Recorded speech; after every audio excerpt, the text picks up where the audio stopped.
Chapter 5. Judge not.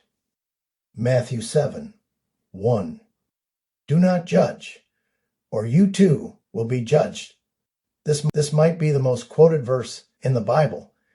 You've heard it in arguments, seen it on bumper stickers, and maybe even used it yourself to shut down a conversation. Don't judge me. But what did Jesus actually mean when he said, do not judge? Was he telling us to turn a blind eye to sin, to never speak truth, to ignore injustice? Not even close, but maybe you're seeing a consistent pattern here. Yes, reaping and sowing, but there's more. Jesus spoke these words as part of the Sermon on the Mount, a message so piercing, so upside down, it left his audience stunned. He wasn't giving a motivational speech or tweeting a slogan. He was giving a spiritual blueprint for a new way to live. And in that blueprint, judgmentalism had no place. When Jesus said, do not judge, he wasn't saying we should abandon all discernment. He wasn't calling for spiritual apathy or moral blindness. What he was calling out was the kind of judgment that poisons relationships and distorts the heart, self-righteous condemnation. That's the key. The judgment that Jesus intends us to see is condemnation. It means to stand over someone as if you are their moral superior. It's not simply noticing that something is wrong. It's assigning value to the person based on their wrong. Blame. Righteous indignation.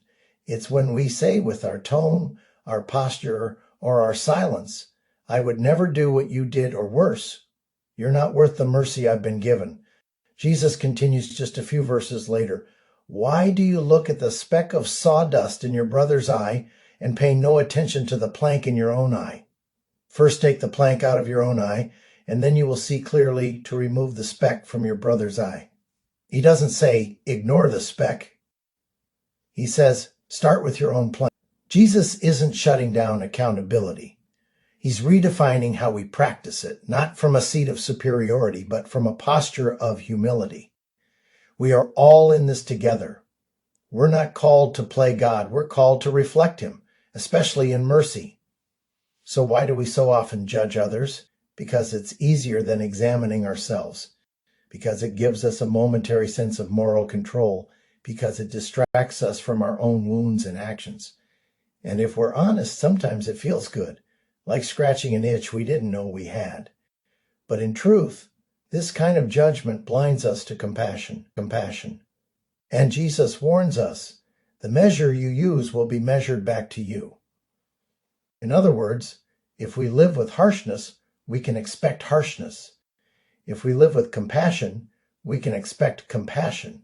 The spiritual scales aren't rigged, but they are responsive. Judgmentalism creates a toxic environment, even inside the church. It pushes people away from grace and into shame. It makes Christianity look like a cold club instead of a healing community. And worst of all, it puts us in the one position that only God is qualified to hold, judge. But here's the good news. Jesus isn't just teaching a rule, he's offering freedom.